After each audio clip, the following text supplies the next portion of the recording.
다 같이 사도신경으로 신앙 고백하도록 하겠습니다. 전능하사 천지를 만드신 하나님 아버지를 내가 믿사오며 그 외아들 우리 주 예수 그리스도를 믿사오니 이는 성령으로 잉태하사 동정녀 마리아에게 나시고 본디오 빌라도에게 고난을 받으사 십자가에 못 박혀 죽으시고 장사한 지 사흘 만에 죽은 자 가운데서 다시 살아나시며 하늘에 오르사 전능하신 하나님 우편에 앉아 계시다가 저리로서 산자와 죽은 자를 심판하러 오시리라. 성령을 믿사오며 거룩한 공예와 성도가 서로 교통하는 것과 죄를 사하여 주시는 것과 몸이 다시 사는 것과 영원히 사는 것을 믿사옵나이다. 아멘.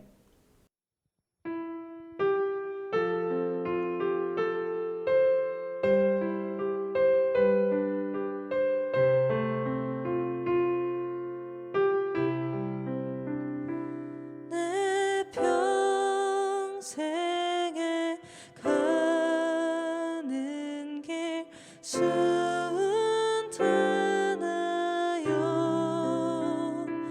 내 잔잔한 강 같든지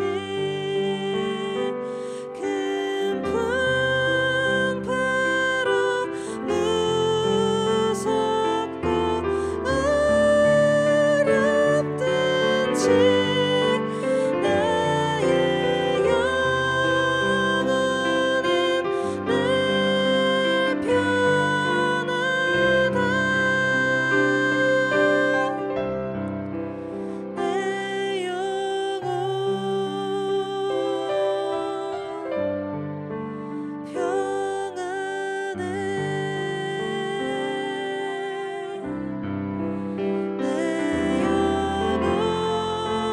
늘 편하다. 내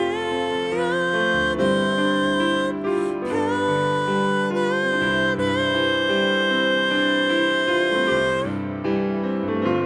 내 지은 죄 주옥이 닿더라도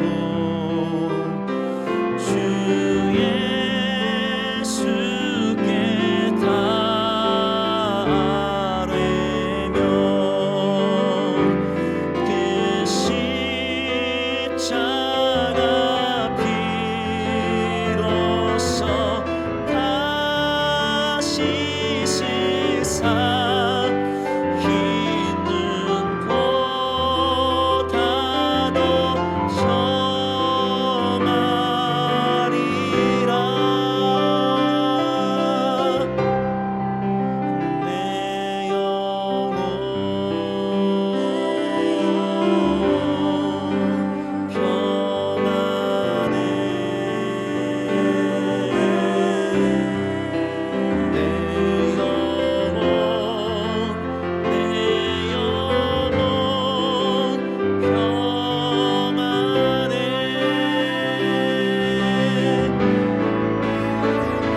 저 공중에 구름이 일어나며 큰 나팔이 울릴 때에 주 오셔서 세상을 심판해도 나의 영혼은 걸었으리.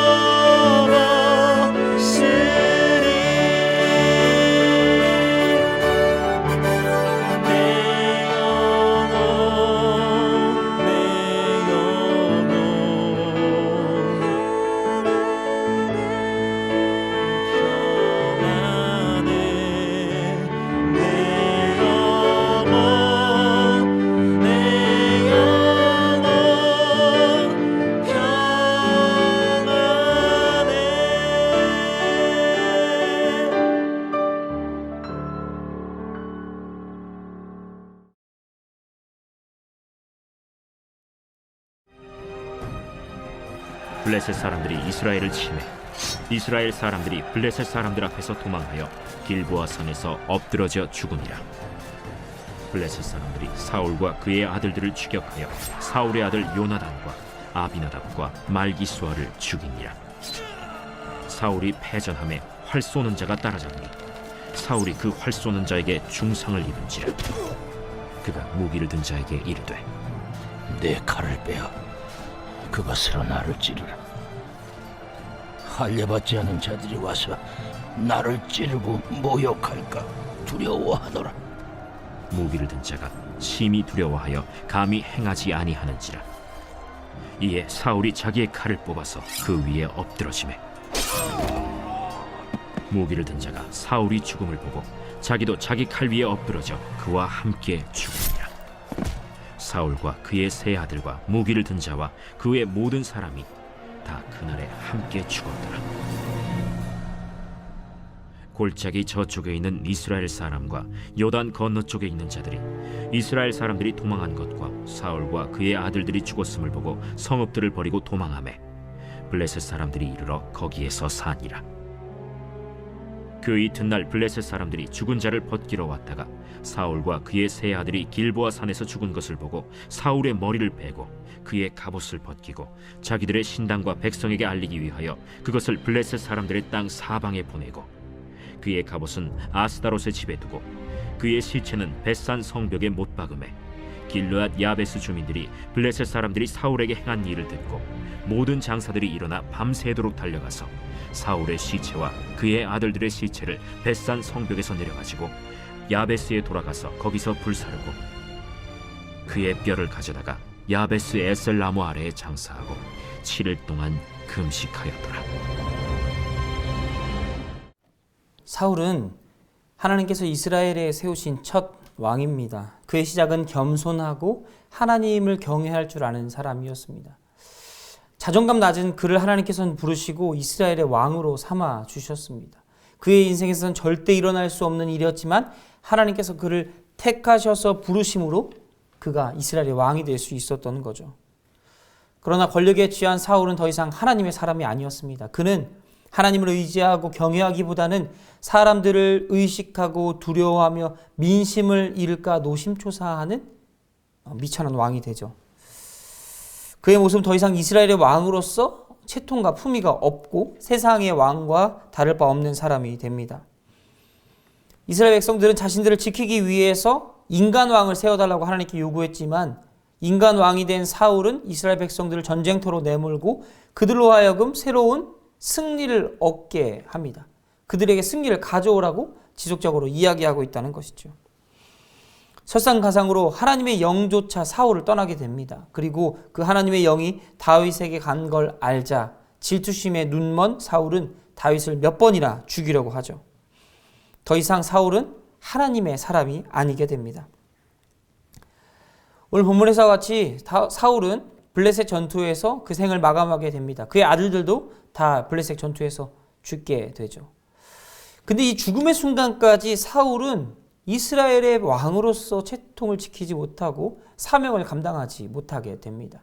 죽음 앞에서 그의 모습이 얼마나 절박했는지 오늘 본문이 이야기해주고 있는데요. 사람이 죽음 앞에서 하는 모든 일들은 철저히 마지막에 하는 말이기 때문에 그 철저히 자신의 속마음을 드러내게 되어 있습니다. 근데 사울이 그 죽음 앞에서 뭐라고 이야기합니까? 할례받지 못한 저 백성에게 내가 죽을까 두려워한다고 이야기하지 않습니까? 할례받지 못한 저 백성이 나를 죽이는 것, 이걸 왜 사울이 두려워했을까요? 왜 사울은 이것을 꺼려했을까요? 바로 치욕이기 때문입니다. 할례받지 못한 자가 나를 죽이다니 이런 치욕이 따로 없다고 사울은 속으로 생각하고 있었던 거죠. 다른 말로 하면 사람들의 손가락질, 앞으로 후대에 자신의 이름이 어떻게 비춰질까 걱정했다는 겁니다. 사울은 죽기 직전까지 사람들의 시선과 의식을 신경 쓰던 사람이 되었습니다. 그는 하나님을 안중에도 없었고 오히려 하나님을 이용해 어떻게 전쟁에서 승리할까, 백성들로부터 민심을 얻을까 고민하던 사람이 되었다는 것입니다. 더 이상 사울은 이스라엘의 왕으로서 그 자리를 지키지 못하게 됩니다. 사울은 죽게 되죠. 이런 사울의 모습을 보면서 사울이 하나님을 어떻게 생각했는가 우리는 발견하게 됩니다. 그는 하나님을 여타 다른 이방의 신들과 똑같이 취급합니다. 자신에게 전쟁의 승리를 가져다 줄 이방의 신, 재물을 바치면 그 재물을 받고 풍요를 주는 신, 마치 하나님을 부적과 같은 존재로 인식하고 이용하려고만 했다는 것이지요. 하나님은 그런 분이 아니심을 우리는 잘 알고 있습니다. 하나님은 인격적이시고 역사를 주관하시며 모든 것들 가운데 창조하시고 섭리하시는 이 세상의 창조주임을 우리는 알고 있습니다. 그러나 사울은 이것을 알지 못했거나 또는 인정하지 못했던 것 같습니다. 그래서 그의 결과는 비참하게 죽게 되는 거죠. 스스로 칼 위에 엎드러짐으로 죽게 되었다고 성경은 이야기합니다. 단순히 비참한 죽음을 피하기 위해서 하나님을 믿으라는 이야기를 하는 것이 아닙니다. 하나님을 믿는 사람은 비참한 죽음을 맞지 않기 위해서 하나님을 믿는 게 아니라는 겁니다. 가장 먼저 하나님이 누군지 인정하자는 맥락에서 오늘 본문을 우리는 봐야 합니다. 나는 비참하게 죽지 않기 위해서 하나님 믿을 거야. 이건 진정한 믿음이 아니라는 거죠. 하나님이 누군지 알게 되면 또 하나님께서 믿음을 선물해 주시면 우리는 믿을 수밖에 없고 그 믿음으로 인해서 하나님에 대해서 더욱더 풍성하게 생각하고 묵상하고 경험하게 되는 것입니다. 하나님을 인정하지 않는 태도는 그런 불신앙적인 불경건한 태도는 곧 자신의 교만으로 이어지고 그 교만은 결국 파멸로 이끌게 되는 결과를 당연하게 낳게 된다는 거죠. 우리 스스로 하고 싶어서 하나님 믿는 것이 아니라 하나님께서 믿음을 허락하심으로 우리가 그 믿음 안에 들어가 하나님을 경험하고 그 인격적인 하나님과 계속해서 교제함으로 더욱더 풍성한 신앙생활을 할 수 있게 된다는 겁니다. 그런데 그곳 가운데 하나님을 주인으로 인정하지 않고 내가 내 세상에 내 삶에 내 인생의 주인이라고 주장하며 사는 사람들은 결국 하나님을 떠나게 되고 하나님으로부터 단절된 삶을 살 수밖에 없다는 것을 오늘 본문이 보여주고 있다는 것입니다. 그리고 그 결과는 비참하고 또 비참한 결과만 남게 된다는 것입니다. 하나님을 인정하지 않는 인생은 허무하고 비참한 인생일 뿐입니다. 죽음을 향해 달려가는 인생일 뿐이라는 거죠. 그 끝이 이미 정해져 있고 결과를 알고 있는데도 불구하고 사람들은 그곳을 향해 달려갑니다. 왜 그럴까요? 이 세상 가운데 조금만 포기하면, 조금만 양보하면, 조금만 양심의 가책을 덜 느끼면 조금 더 자유롭고 자극적이고 재밌고 얼마나 이 세상 가운데 재밌는 일들이 많습니까? 그런 것들을 누릴 수 있다고 세상이 계속해서 속삭이기 때문입니다. 이것은 진정한 참 자유를 누려보지 못한 사람들이 하는 말입니다. 참 자유는 하나님 앞에 있습니다. 인생의 허무와 절망으로 갈 때 우리를 부르신 분은 하나님이십니다. 마치 자기가 아무것도 아니라고 여기고 낮은 자로 그 자존감이 낮던 사울을 부르실 때처럼 우리 한 사람 한 사람 하나님께서 부르시고 인도해 주셨습니다. 그리고 우리는 예수님을 믿는 사람으로서 이 땅 가운데 살아갑니다. 우리의 삶은 단순히 예수님 믿음으로 끝나는 게 아니라 하나님의 이름을 외침으로 끝나는 게 아니라 이 땅 가운데 계속해서 연습해가면서 살아가고 있다는 거죠. 예수님께서 오시는 그날까지, 예수님이 재림의 때까지 우리는 계속해서 우리의 삶을 연습하고 또 연습하며 하나님 앞에 복종함으로 살아가고 있다는 것입니다. 우리의 삶은 단순하지 않습니다. 하나님의 이름을 내가 불렀으니까 난 잘 될 거야, 이런 삶이 아니라는 거죠. 하나님의 이름을 불러도, 하나님을 아무리 많이 외쳐도, 하나님의 이름을 드러낸다고 아무리 소리를 쳐도 그 중심에 하나님이 없다면 그 삶은 하나님과 전혀 관계없는 삶이라는 것입니다. 조금 더 쉽고 조금 더 재밌고 조금 더 자극적인 삶이 우리 앞에 있습니다. 그리고 하나님께서는 그곳을 떠나 하나님을 바라보라고 계속해서 이야기하고 계십니다. 하나님을 떠난 삶의 결과는 죽음밖에 없습니다. 허무와 절망밖에 없습니다. 이 사실을 잊지 마시길 바랍니다. 우리는 하나님 안에서 영생을 얻은 사람들이고 그 영생으로 인하여 예수 그리스도 안에서 하나님 안에서 믿음을 연습하고 신앙을 연습하며 살아가는 사람들이라는 것을 꼭 잊지 마시길 바랍니다. 사랑하는 성도 여러분, 우리가 이 세상을 살아가는 이유가 또 하나님 안에 있다는 것을 잊지 마시길 바랍니다.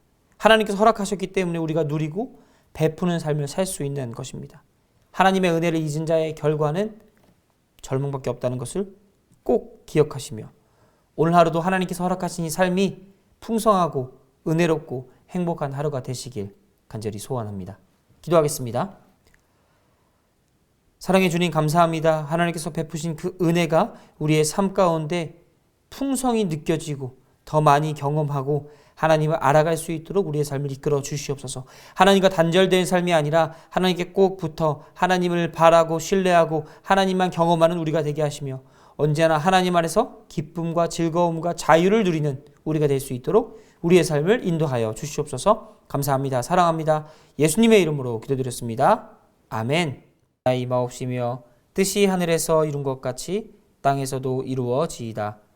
오늘날 우리에게 일용할 양식을 주옵시고 우리가 우리에게 죄 지은 자를 사하여 준 것 같이 우리 죄를 사하여 주옵시고 우리를 시험에 들게 하지 마옵시고 다만 악에서 구하옵소서. 대개 나라와 권세와 영광이 아버지께 영원히 있사옵나이다. 아멘.